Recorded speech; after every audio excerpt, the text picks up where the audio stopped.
Hey guys, we're playing some Feed the Beast, and I just noticed something kind of interesting. So I just refilled my nuclear reactor down there after it ran out of all of its thorium cells, and took a look at this thing. My matter fabricator is running right now. And apparently I'm actually generating more power than the matter fabricator is using. So if we measure this, 513.53 in, 512 out. So yeah, we're generating slightly more than 512 EU per tick, which is pretty good, at least during the day when the hybrid solar panel is running. If I had an ultimate hybrid solar panel in here, it would generate that on its own. But yeah, it's actually gaining power while this is running. So in order to use all that power, I need to make some more MFSUs, or maybe I'll make some of the GregTech energy storage. Let's see, what is it? ESU. Yeah, this is oh, interesting. Doesn't recognize the periods. So this is a Lapatronic energy storage unit. Does it show me? Yeah, here we go. Lapatronic energy storage unit. Okay. Yeah. Yep. 512 in, 512 out. No, that's not the one I want. I want the adjustable one. No. Okay. Well. Refers to it by abbreviation somewhere, but this one's the full name. In 2048, out 32, but apparently you can adjust that up to a lot more out than that. So, what do these actually cost to make? Just out of curiosity. Okay, that kind of thing. Just curious. Anyway, we're not going to do that this episode, though. Just noticed that and thought I'd show it. Yeah, because I've done a few things with my power down here. I built some petroleum generators, some Petrogen petroleum generators. So these, let's see, I forget exactly. Yeah, I think I remember how the numbers work. These generate 300k EU per bucket of fuel at a rate of 25 EU per tick. The diesel generators, it actually tells you in the tooltip, for like a fuel bucket, 384k EU at 12 EU per tick. So it's less than half the speed, but it's almost, it's like about a fourth more EU total. So if you want to get the most out of your fuel, you'd go with a diesel generator, but if you want to generate power fast, you go with a petroleum generator. And like I said before, I'm actually trying to burn through my fuel. Like, I want to find things to do with it. And this is actually going down. Well, it looks like it's going up now, but it's going down slowly because it'll. I set up a third boiler here, and this one's running on fuel too. It hasn't actually heated up all the way yet, so maybe this will stop going down when that has heated up. And I don't know at what rate I'm producing oil from bees. I'll have to check on that. I'd like to automatically get the oily propolis coming into this squeezer, but that's sort of a long way to run an item pipe. We'll figure out something for that at some point. Same for the petroleum propolis. I'd like to put it in here. Biomass tank is still empty most of the time, but oh yeah, I put trapdoors in there like I said I would. I think it looks okay. Not super great, but good enough. I don't think I need to change it around anymore. So, yeah, I think our biomass farm is pretty stable. I added this apple barrel here as a buffer, just because occasionally apples would get backed up in this and just sort of get stuck in the pipes and then start popping out, and it didn't seem too great. So whenever these need apples, they'll request them. Yeah, if it has any space in its inventory, it sends out a red pipe signal, which pulls apples out of the barrel, and both from the Steve's Carts farm and the orchard. The apples from both of those places come into that barrel. So yeah, that works quite well. This stupid thing, I'm telling you, it's broken. If anybody can explain to me why this is unable to level up past level 15, I would very much like to know, because it's almost like maybe fractions of a level that has accumulated over time deteriorate or something. Because, it has no problem getting to level 15. I stopped it, I enchanted a book, I saw it level up from 1 to 15, then it stops. I got it to level 16 somehow last time after, terminating it and messing with it a bit. But I don't know what to do here. It's just, it's stuck at 15. What? Why? Why 15? Why does it get stuck? I don't get it. Anyway, that's all that is. So, what are we doing today? Yeah, oh yeah, with these 3 boilers, actually, I have my multimeter in my to-do chest because I wanted to check something with it. With these 3 boilers, we are, again, producing more power than we are consuming, which is actually good. I like it that way. My centrifuges over my bee building get through their bee products very quickly. They don't, nothing ever gets backed up in those. Interestingly, if I look at this conduit, it tells me that network saturation, very close to 100%. Very, very close to 100%. You know, it fluctuates a bit. Looked it up. Oh yeah, there's 100. Nice. It's sort of nice. Looked it up on the Feed the Beast forums. Apparently, King Lemming made a post explaining a little bit about how it works. I still don't fully understand it, but basically, I think what that means is it's pretty much just telling me that I'm producing more power than I'm consuming. It's not that this one energy conduit that's carrying everything except for this little power grid over here. I still have 2 separate MJ power grids, this one with these engines and this one with these boilers. This one powers everything over here and everything over here. This one powers everything up here. So, but anyway, from what King Lemming said, it sounded like this doesn't actually mean my one conduit here is full. Or rather can't carry as much energy as these are outputting. It just means I'm not consuming all of that energy. It sounded like there is an upper limit on how much MJ a redstone energy conduit can carry at a time, but it's ridiculously high. Apparently the only thing that can come anywhere near filling it is a fusion reactor or 2 using energy converters. So that's kind of crazy. I don't think there's anything to show over here. But yeah, oh, actually, yes there is. I got my glittering bees. They, it was funny. I think the very next time I checked the apiary, after I'd recorded last episode, I had another glittering bee in there. And, yeah, and I was able to stabilize that and purify it and put the serum on one of my good bees, and they are working for me now, producing me some gold. Not very fast, but it's something. So, oh yeah, I have them running here just for producing drones. Let's give those some chocolate frames. And I'm now crossbreeding them with ender bees to try to get valuable, which will give me platinum, which, among the other things you can do with it, you can also centrifuge platinum dust for iridium nuggets. So we could produce some iridium that way. And I got... Let's see, I have a ghastly bee hybrid. Those produce ghast tears, but it's just 1 drone so far.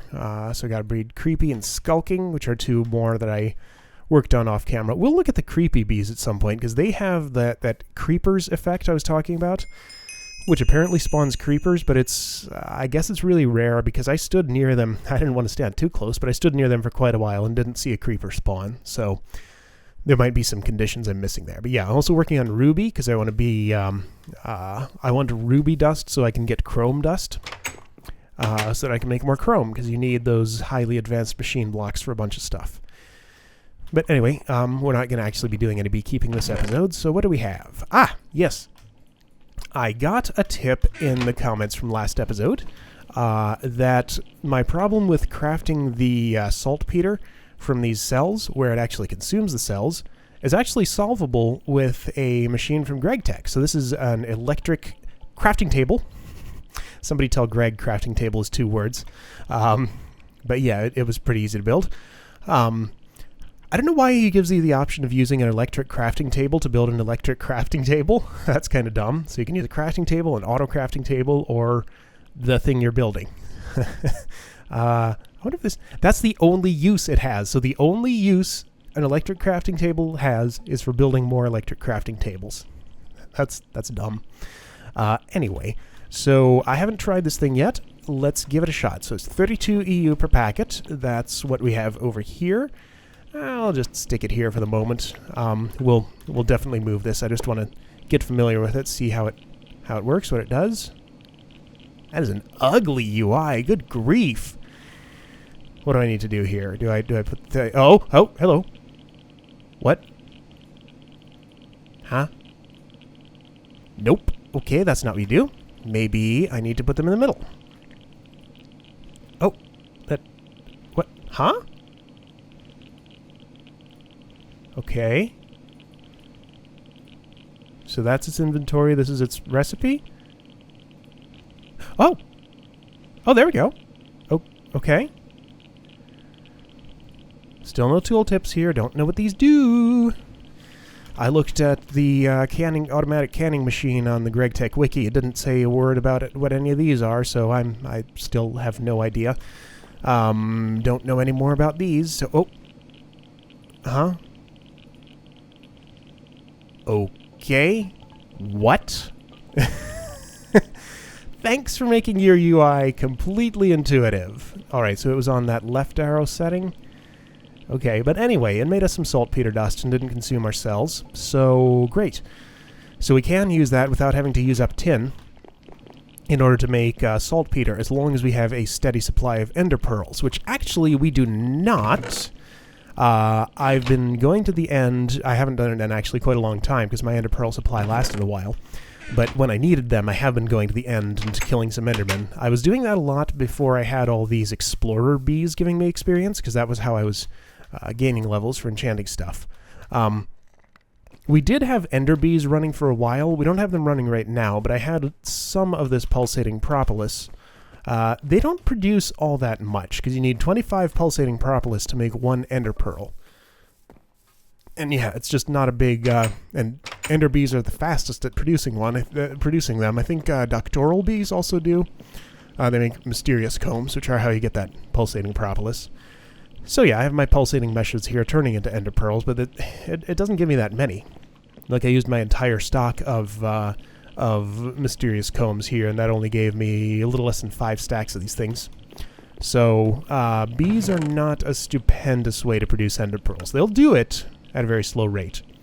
Now, those creepy bees, they do produce powdery combs, which is what austere bees produce if they're in a desert. So those would be an option. I'll probably try... I'll turn one of my super duper majestic bees into a creepy bee and see how much gunpowder I get out of it. Because if we can just skip the gunpowder production step, then and go straight to the TNT production step, that's much easier. But at the same time, I kind of want to do it the hard way. I want to go from like nothing or very few raw materials, which in this case would just be ender pearls and blaze powder, I guess, to industrial TNT. And yeah, igneous extruders and pulverizers get us most of the way there. But yeah, anyway, so that's an option for fixing up our industrial TNT factory. So, where would saltpeter dust go? Here, I guess? Yeah. Yeah, we're done with that. And, oh yes, another thing. I'd like to make a correction to what I said last episode about the blue electric engine. I was reading my multimeter wrong, so I guess we're not done with that. At least I think I was, because if you were looking at the Redstone Energy Cells UI when the blue electric engine was connected to it, it wasn't going up very fast at all. It was going up very, very slowly, in fact. And that was, you know, it was nowhere near the 8 MJ per tick that I thought it was. So let's see if I can demonstrate again what I was talking about.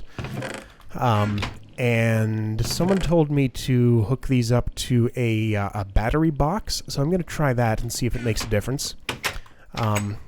So let's put down these solar panels, and yeah, apparently they do take a little bit to collect up their charge, and we'll just do them in a line again, because that seemed to work best. I still don't understand why. Maybe they're lossless transmitting to each other. But yeah, so we'll put this here, put a battery box here. Please show me. Yes. Okay.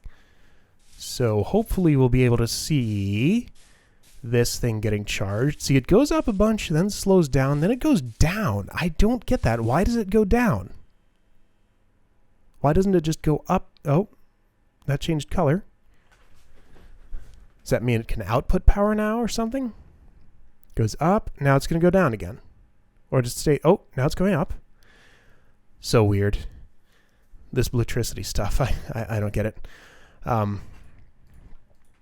I want to see this get to the top. Then we'll hook up our blue electric engine, and oh, and I need some conduits.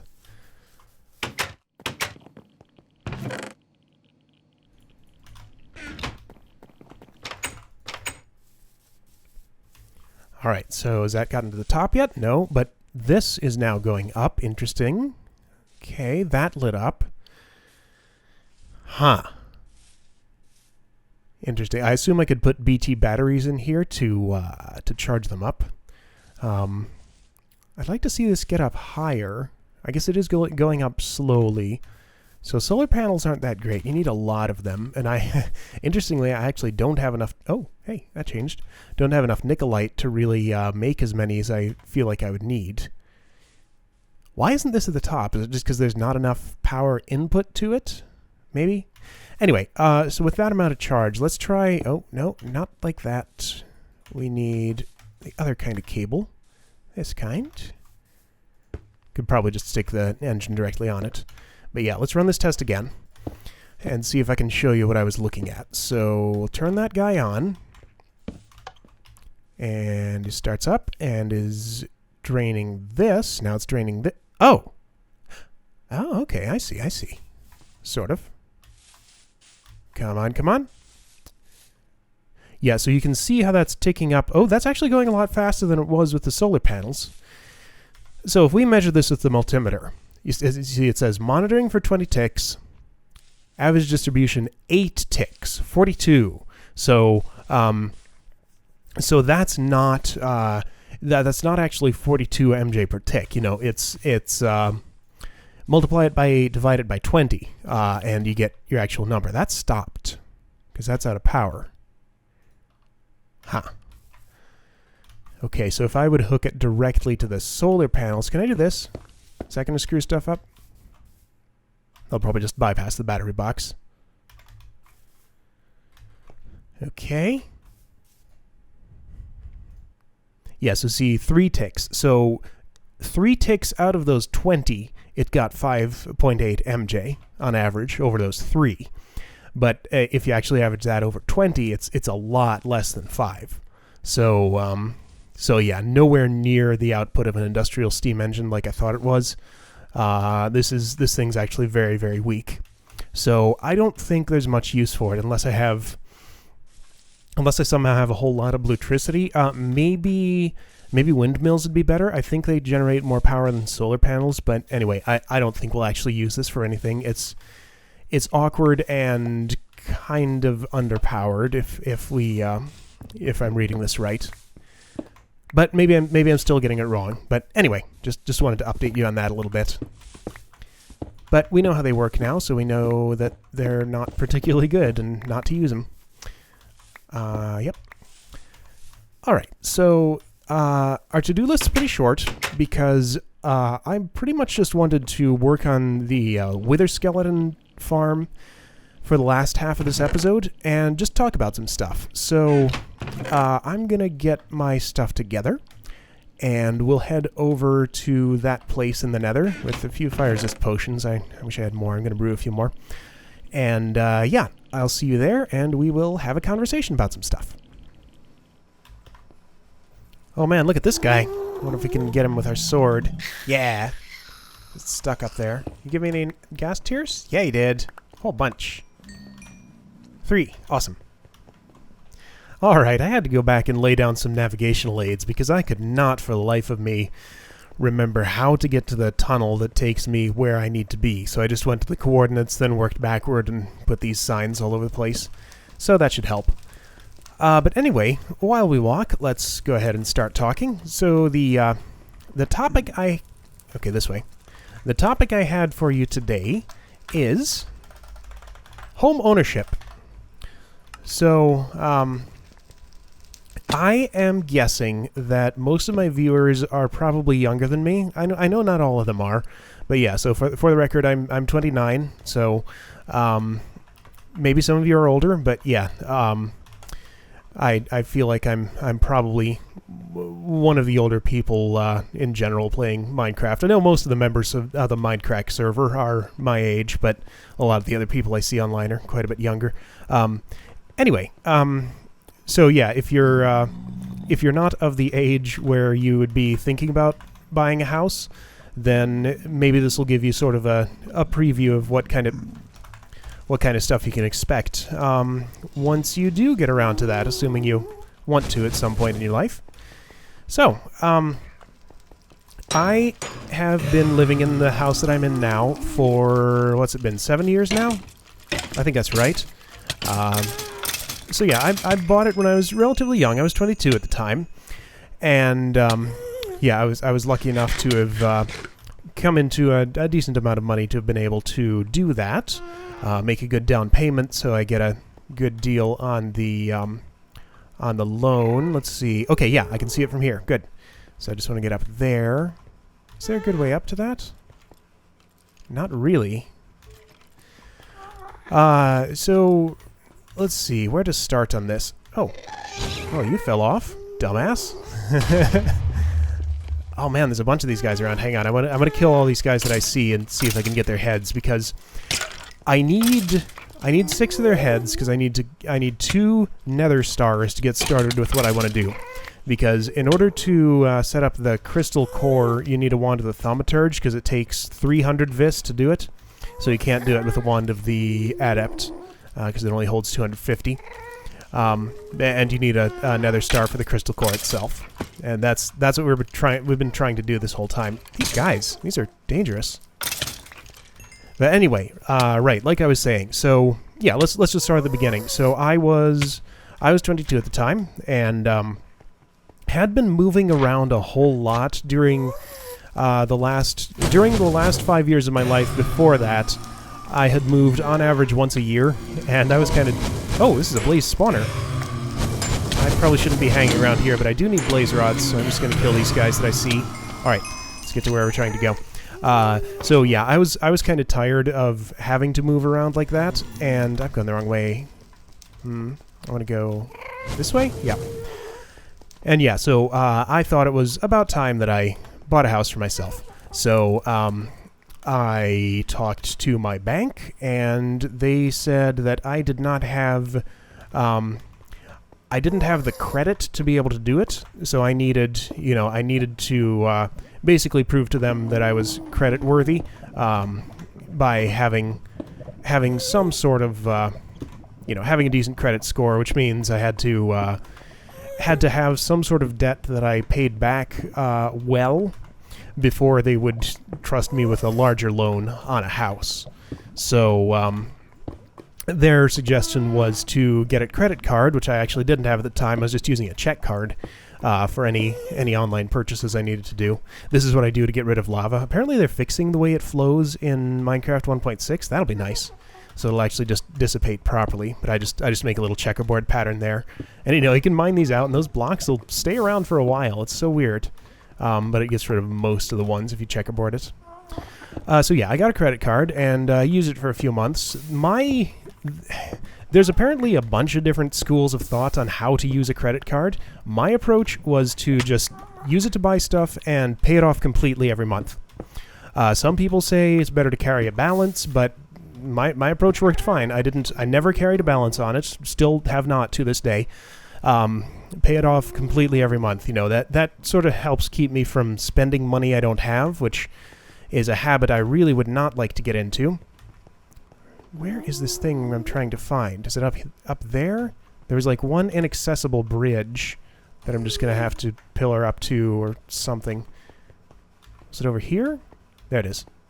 Yeah, okay, so this bridge takes me there, but there's no way up to it, is there? So yeah, that's after a few months of doing that, I talked to them again, and they said that my credit score was good enough to actually give me a loan, and we just went ahead and did that. Now, let's see. Of course, prior to that process, I had to actually find the house I wanted to buy, so, I talked to a realtor. That is a lot of blazes. I'm actually going to drink this. I spent a lot of time on realtor.com, which, can search for home listings in your area, and looked at a bunch of different houses that might be what I was looking for. You can set your price range and determine what area you're trying to get into, stuff like that. And it was pretty good. I am fortunate enough to be in a very low cost of living area, which, you know, also comes with lower paying jobs, so it kind of balances out. But it made it pretty easy to find a place that's not too expensive. So I have just under 1,000 square feet, and the price of the home was $141,000, I think, total. I think that's right. Yeah. So overall, that's actually a really good deal. And but yeah, the process before that was just finding a house that suited me. I looked at about 8 houses total before I found this one, and it sort of, you know, it spoke to me. It's like, yes, this is the place I would like to live. And yeah, just talked to my realtor. We made an offer that was actually at the list price. So, you know, you can offer lower, but if you offer the list price, they have no reason to say no, and they'll take you seriously and all that. So I just did it that way, and it was a pretty smooth process. It was a couple of months of hard work to actually get it all done. Hang on, I have to pause for a second. Something's tickling me. All right, I'm back. So yeah, like I said, it was a couple of months of hard work. Really, that was mostly just. Oh yeah, good. See, those guys are spawning up there. That's what we want. So it was really just a couple of months of building up my credit score to the point where my bank was able to give me a loan. And then after that, a little bit of looking for a house. Then about a month of you know, keeping up with the email, talking to my realtor, and getting all the logistics of actually purchasing the house and, you know, closing on it and all that worked out. Okay, so let me take a break from storytelling for a moment here, because we want to place our filler, and I would first like to clear out this nether brick here. So what's a good spot? I kind of want it. All right, let's do this. I'm going to hop down here. I do have fire resistance, so good. So we are going to... Oh, dang it. Please tell me I have landmarks. Oh, are you serious? Do I really not have landmarks? Okay. Well, I have a lot of that, but yeah, I have a bag in my bag. Okay, I need to go back for landmarks. And how am I going to get out of here? Like this? That's how? Okay. Yeah, so a few months of... Right, I already said that. So yeah, we finally closed on the house. Well, I was... Yeah, my realtor and the bank and the seller and me, you know, we sit down in a room and sign endless reams of paper. And how did I actually get up here? I had sort of a way up. Did I pillar up there? I think I pillared up there. And yeah, then the house was mine.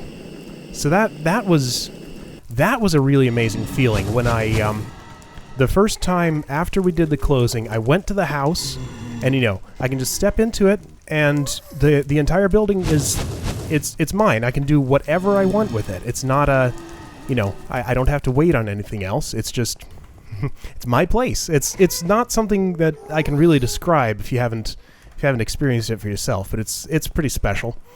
And I don't know my way back here. I need navigational aids telling me which way to go here on the way back too. So yeah, that was really cool. So yeah, that's buying a house. Then once you have a house, seriously, how do I get out of here? The actual experience of owning it and living in it is an interesting sort of thing. So it's a lot of fun right at the beginning, sort of. Well, not to say it's not fun later, but there's a lot of fun right at the beginning furnishing it. I really enjoyed sort of going shopping for all the appliances and furniture and things that I needed. And that's sort of a one-time experience. You know, once I've done it and actually have my house reasonably well equipped, I didn't need to do it again. So I only kind of got to do that once. And it was a lot of fun. But yeah, so also very expensive. Yeah, all of this stuff costs lots of money. But yeah, speaking of things that cost money, home repairs. So this is something I've had to deal with quite a bit. Okay, that's the way I want to go. Although I think I came a different way. Where am I? Seriously, I need to set up like a rail line or something to this place. Because every time I try to go there, try to get back, I get lost. See, okay, so I can go up or I can go around that way. Anyway. So, yeah, for the first while that I had the house, everything was good. Everything worked. There were no repairs that needed to be done. But just in the last couple of years, I've had kind of a whole cascade of things go wrong. So the house is about 100 years old. Forget exactly the year it was built, but it was right around 100 years ago. And, you know, it was freshly renovated when I moved in. It had been flipped, which is something that people do when they buy a house, work on it a little bit, and then sell it off right away. And it's actually a very good thing. They turn a good profit. The home buyer gets a new house that has brand new stuff in it that nobody else has actually lived in and used.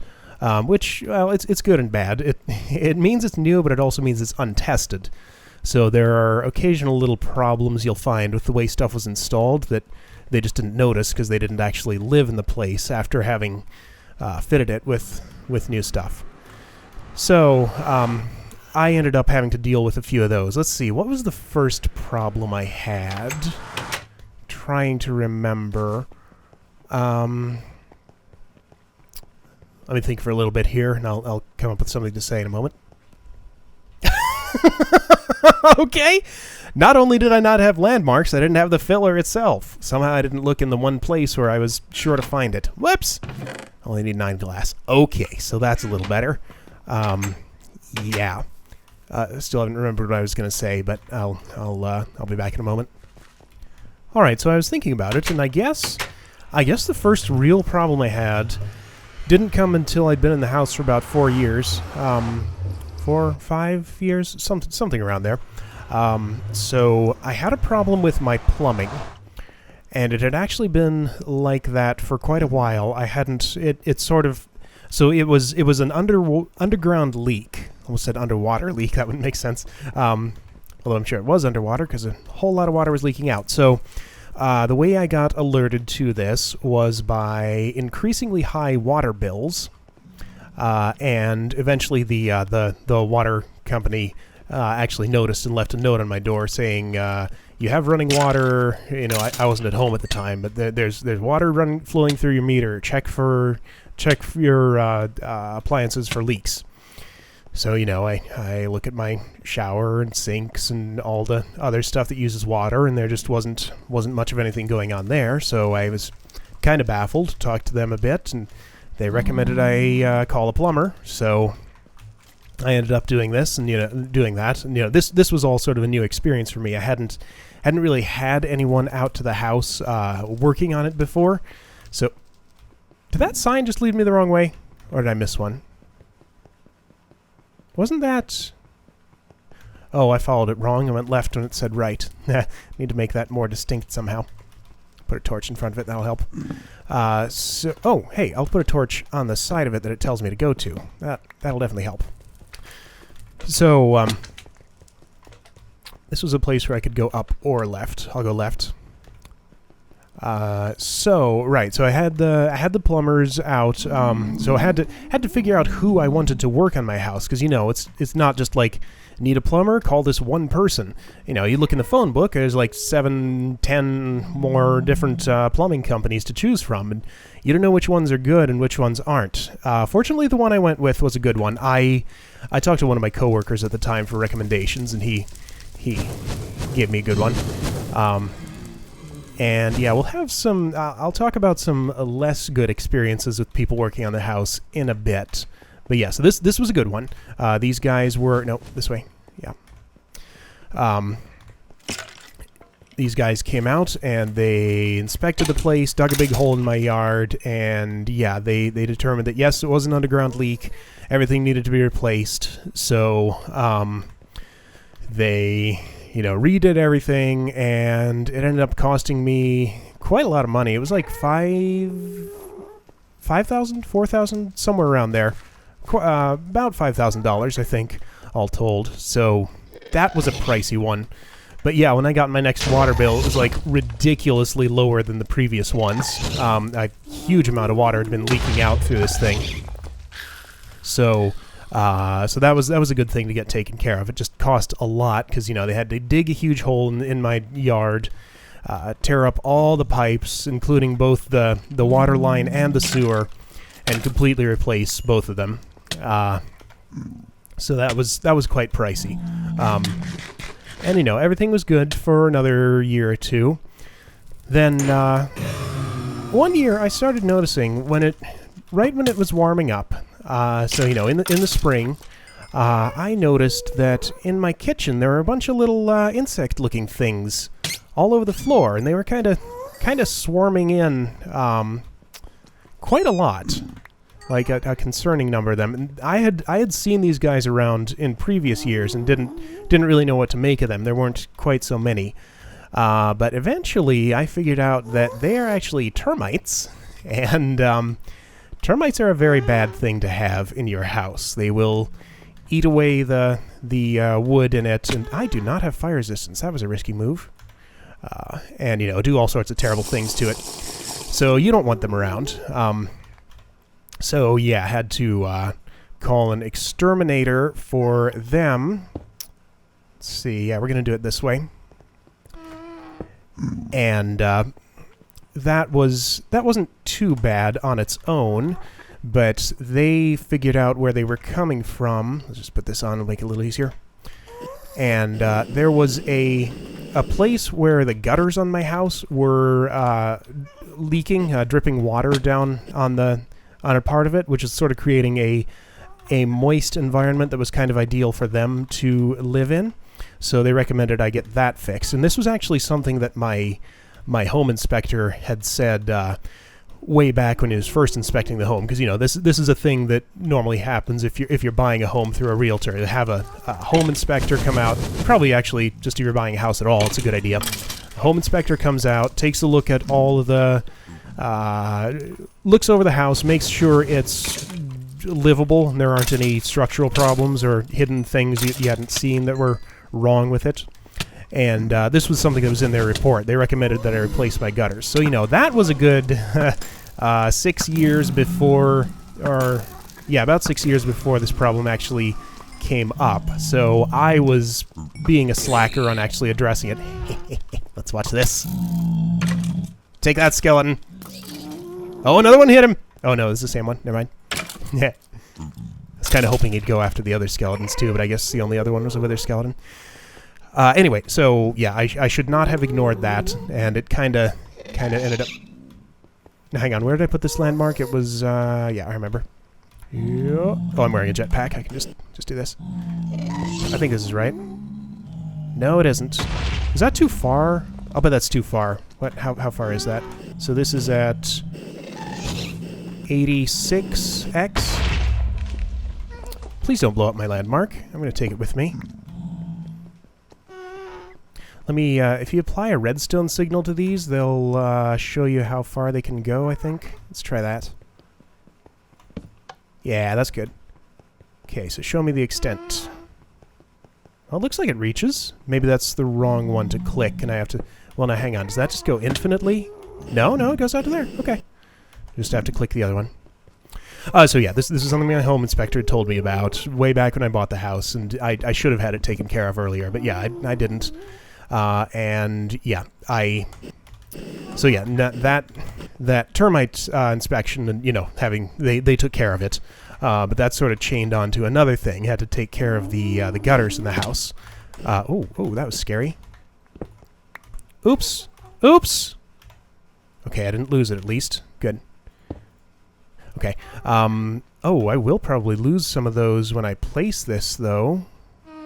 I'm gonna take some precautions so that I don't do that. Yeah. Because those will just pop right off. So yeah, that led into problems with my gutters. So then, from there, I had to call somebody else to have them work on it. So this is where the not so great experience with people working on my house starts. I went to Lowe's, which if anyone's, from some places in the U.S. or any place where Lowe's isn't, they're a hardware store chain around here. They do a bunch of different installations and things. It's kind of limited, the things they do, but I found out later that the way they hire people to do things for them, they just sort of hire out whatever contractors are in the area and are willing to do the sort of work they want them to do. So you get quite a varying level of quality from the people who do the work for them. And unfortunately, I got a not so good one for my gutter replacement. So they were pretty unprofessional. They took a really long time to get back to me, but eventually got them in there to replace the gutters. They kept getting my name wrong. It was the weirdest thing. My name's Alex. They kept calling me Marty. I don't know where they got that from. Alex and Marty aren't at all similar. Okay, give me back my landmarks. That was just the start of the problems. They thought I wasn't the owner of the house. I don't know who they thought I was because, I was the only person who had talked to them. I was the only person in the house. They're like, oh, I don't know you were the owner. What? So just a few things sort of struck me as being kind of off about them. But, at first it seemed like they did okay work for me. And let's see, there was also a problem with my roof leaking. And it was the theory was that replacing the gutters was going to help quite a lot with that, but it didn't at all. Every time it rained, I'd get a bunch of water dripping down in certain places in my house, so I had to investigate that a little more and ended up getting a roofing company in there to take a look at it. And so they basically tell me, okay, there's a bunch of holes in your roof, and pretty much the whole thing needs to be replaced. So that is definitely an expensive thing to get done. But I had it done. So let's see, which way does this go? This goes top down? Yeah, look at it clear. Whoa, it's fast! Oh, I'm not going to get this nether brick back, but that's okay. I don't need large quantities of nether brick. The filler's just going to destroy it. Man, that is speedy. Look at that go! I can pick up the little pieces of it if I'm near it. Ha, that's so cool. It's a little hard to see because it's so dark, but I'm just going to... Ha ha! Take that, skeleton! That's awesome. So, yeah, had to get the entire roof replaced, so I thought, okay, let's just go ahead and do it. It needs to be done. I mean, there's nothing else I can really do to stop the leaks from happening, and that's a bad thing to have going. So I did that, and it was this was the most expensive thing I've had done to my house. It was $5,500, I believe, which is, add that up with the plumbing, and that's a good $10,000 to put into just repairing the house. And then on top of that, there's a bunch of other stuff it needed. But while the roofing company was here, they were looking at my gutters and sort of observed a problem with them. So they had not... Boy, how can I be sure I'll get this back? Basically, they were set up in such a way that the water couldn't always drain out of them in all the places, which that's what gutters are supposed to do. They channel the water away from the house, but they were in a configuration where there were a bunch of places where it would pool in the bottom of them and have nowhere to go, which apparently is something that will make gutters not last all that long. It's hard on them structurally, especially when there's ice in it. I'm not explaining it very well, but they definitely knew what they were talking about. The roofing company I went with was excellent. They were the most professional people I worked with, and they weren't through Lowe's or anything. They were just a local roofing contractor I found in the phone book, I think. They looked reasonably professional, so I went with them.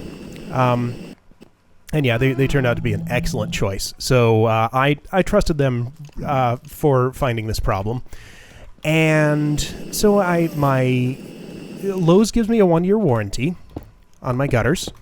And they so I give them a call and say, all right, these guys have found this problem, and I'd kind of like somebody to take a look at it. So it's it's getting right now. I think it's about a month before the warranty expires, and this was a couple of months ago, so I had a little bit of time. But I called them up, and they say, okay, we'll call our installer and have him give you a call. And I just did not hear a word for him for like a really long time after that.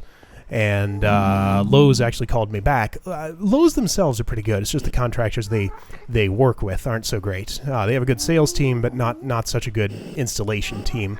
Well, they don't have an installation team. They just hire whatever contractors are around.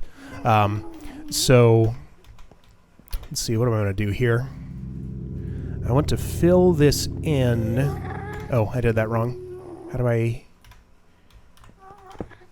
did I do that wrong? That's weird. Now hang on. Let me try that again. I didn't think I put them on top of each other. No, I didn't. Maybe I did. Okay. Anyway, oh, because they were already this type of slab. Ha ha! That turned them back into the regular type. Because yeah, those come through as slabs. There we go. Right, so it didn't hear from the gutter installer guys for months, and Lowe's actually called me back and said, well, have they gotten in touch with you yet? No, and I didn't have the guy's phone number, so I couldn't call him directly. Just had to trust Lowe's to give him a call and get him to actually do his job and come take a look at my problem. So, you know, he kind of gives me the runaround for a while and says, "Oh, well, where's your place again? Okay, I'll get to it sometime soon." Let me think. I want this. What am I going to do here? I want to build. I want to go down one more. Jetpack is okay. Jetpack is okay. Down here. So yeah, he it takes forever to get back to me. Acts like he's really busy, and eventually agrees to come take a look at the thing in within a week or so. So I say, okay, great. You know how to get to my place. And I expected him to, you know, give me a call and actually have me show him what the problem was, but no. Lowe's calls me back and says, all right, the guy who was out at your house, and he did not see any problem. So, I don't know. There was... He didn't give me a chance to actually demonstrate what was going on, which was easily demonstrable. This gas is going to blow up my landmarks. Go away. So that was just another level of unprofessionalism on his part. So basically, I mean, what can I do at that point? Just sort of have to give up on that and say, okay, if either get the roofing guys to come back and fix it for me, because they knew it was up. They found the problem in the first place, and I'd have to pay them out of pocket because I'm not under warranty with them or anything. So that wouldn't help me. But yeah, it was just a big mess. So, yeah, that was the negative experience of those guys. But I also hired Lowe's to replace some of my windows in my house, and they did a really good job with that. Did I put this in the wrong place? Or not put it there at all? Where's my other landmark? Didn't I put one on top? Maybe it got blown up. Dang it! I'll bet it got blown up. Okay, I need another landmark. Yeah, I'm trying to fill this in with walls. I'm putting them outside this zone because I want the walls to not be intruding on the spawning space. I feel like we've done almost nothing here. I've just talked the whole time, and probably about really boring stuff if you're not interested in it. But oh, there it is. Found you. Just put you in the wrong place. Yeah. So, what was I saying? Right, so I have that problem that I'm going to have to address someday, somehow. But yeah, for now, I'll just don't want to deal with the guy anymore. Yeah. So that'll cost me a little extra money. Yeah, so you can get burned on low quality. Well, why can't I do that? That's really weird. If I aim here, it doesn't give me the hitbox. If I aim here, it's just gonna... Oh! No? Hitbox lies. It's actually smaller. Okay. yeah, so that was not so great. But yeah, like, I had Lowe's do replace some of the windows in my house, and the guys they hired to do that were really good. So there was no problem at all with them. It's just the guttering guys were bad for me. Yep. So yeah, that's a little taste of what it's like to be a homeowner. It's awesome. I live by myself, and that is an experience that I would recommend to everyone who has a chance to do it. I thought I wouldn't like it at first when I was first looking at buying the place. It's like, oh, it'll be really lonely, and I won't, I'll not want to be at home all that much because there's just nobody there to do anything with. But no, it's actually very liberating. You have nobody around to answer to, and you don't have to. I don't know how to describe it, but it's well worth doing, and just is a really good experience to have. It sort of helps you mature. Like, you have to deal with things like this. If I was living with someone else who was going to be responsible for home repairs and things, I could just sort of offload this to them and never learn anything. Learn what the experience is like of actually dealing with these things. And it was a valuable experience to have. So yeah, living alone is great for learning things, and it's just really nice in general. I'm sure it's not for everyone, but it was good for me. So all right, so I think I have these placed. Filler's gonna have to go, I guess, right there, and we want it to. Okay, I want to get my landmarks back, and we want the walls pattern. Oh. Okay, I guess I never activated that one. Retry.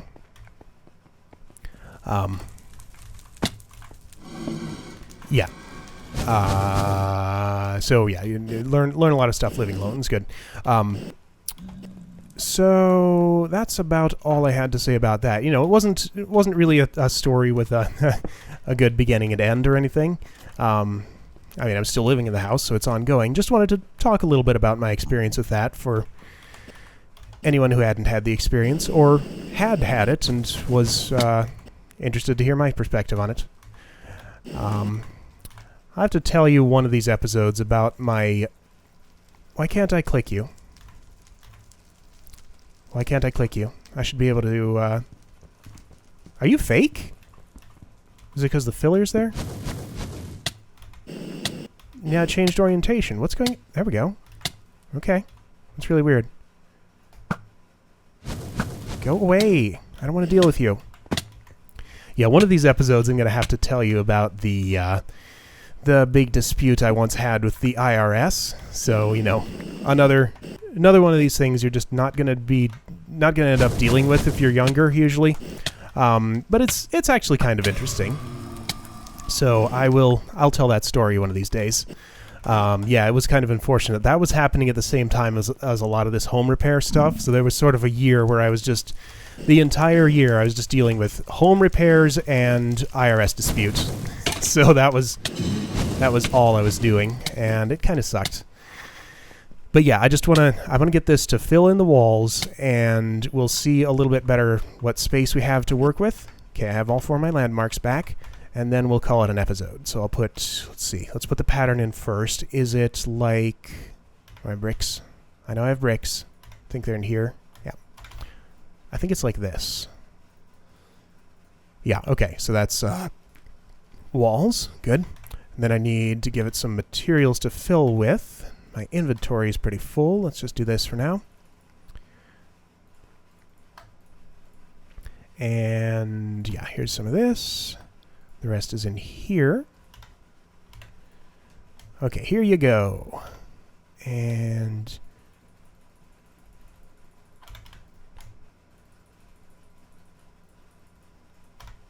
power you up. There it goes. Let's feed it some more because it's going to run out.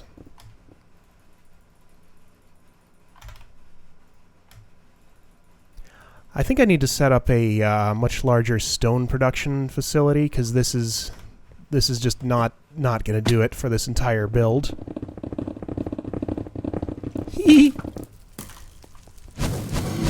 Alright, this is looking good. How far do you suppose that's going to get? Probably get through this wall and maybe a little bit of the next one, but not all of it. Do it! Do it! Aw, don't lose interest in him! Man, I was hoping they'd fight. Maybe they will. Nah, skeleton died. Drat. Okay, so I need to give this some more raw materials, and of course clean this up. We'll probably just use a wand of equal trade for that. That'll be easiest. It looks like it did finish that wall, just couldn't do any of the rest. Anyway, so I'm going to keep working on... Oh, it is still going! It looked like it stopped. I wonder why. Oh, that's why! Because there was a mob in its way. Come here. Alright, is that as far as it can go? That's as far as it can go. Alright, so it is out of materials. I don't know how blast resistant this stuff is, but I'm going to leave it here and hope it doesn't... I know this is pretty resistant because it's made of hardened glass. Is it? I think it is. Yeah, it is. Okay. Anyway, so that's going to do it for today. Hope you enjoyed this story time episode. If not, we'll be back to normal stuff next episode, I'm sure. But yeah, I'd like to do a bit of storytelling on occasion. So yeah, I'm going to call it an episode here, get some more raw materials, working this a bit more off camera. And yeah, I'll see you guys next time. Thanks for watching.